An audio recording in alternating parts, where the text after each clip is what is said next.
Hello everyone and welcome in a new video, new tricks about Bash and about Linux. So let's go.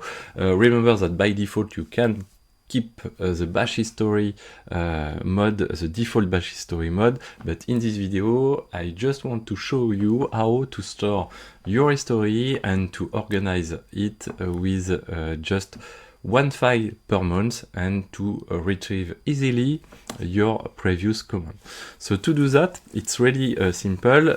Just the first thing that you need to know, you want to run a specific command at each time that you press enter in the terminal. And to do that, you can, for example, edit the bash profile file.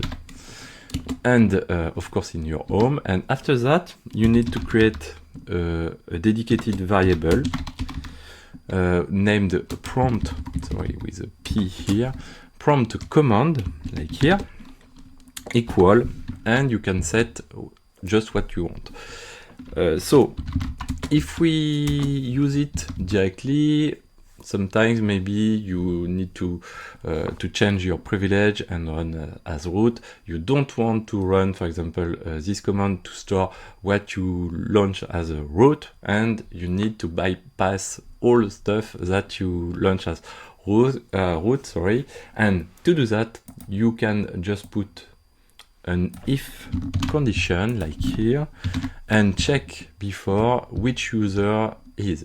So if you are root, of course you have the UID 0 and you don't want to run the command. So this is a negative condition like here. And then after that, you can use the then, because we are in the if condition. So be careful for the quote.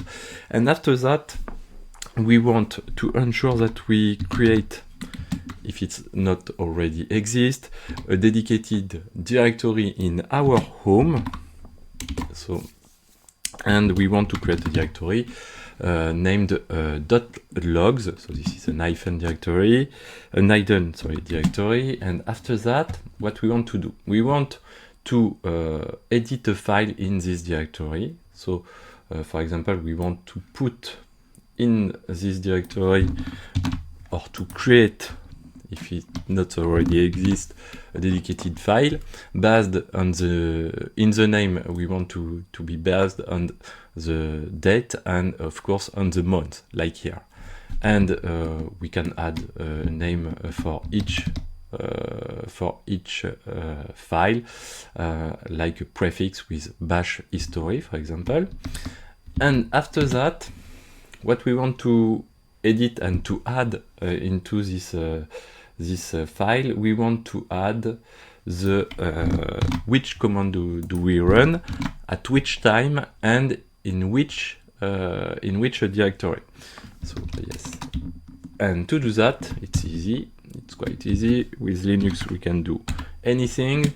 We just want to run an echo, and echo for what? For the date time, like here, with the year, the month, the day, the hour, the minute and seconds after that, and just a space. And after that, we want to print into this file the current directory where we run the command. And after that, we just want to print the command line. So to print the latest command line, we just want to use the history 1 and push all into our specific file, like here, but just without this character.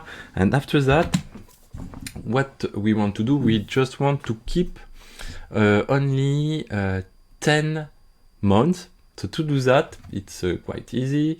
You can use the ls command and some other stuff to clean, sorry, like here, to clean the file into our specific directory. So to do that, we can run an ls command, -1 just to keep the name of each file, T for the time, R for recursive, and we want to keep the oldest file at the beginning of our command line return of our output, and after that we pipe the head command with -n and -10. What does it mean?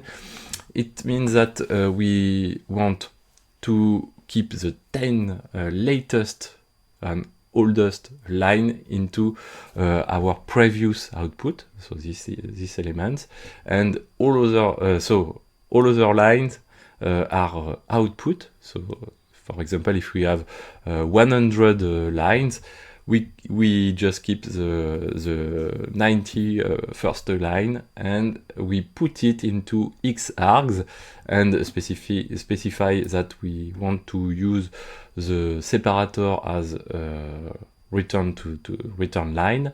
And after that, what we want to do with each file, we want to run a command, ARM command with a force and the name of this file. And finally, we just need to add a single quote here.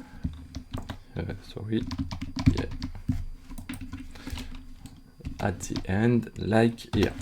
And that's it. And after that, what we can do, we can, for example, exit from our VM, or you just can source the bash profile. And if we run, for example, ls, you can go into the logs directory, and you can see that we are in December. You can see that for the year 2024 and the December month,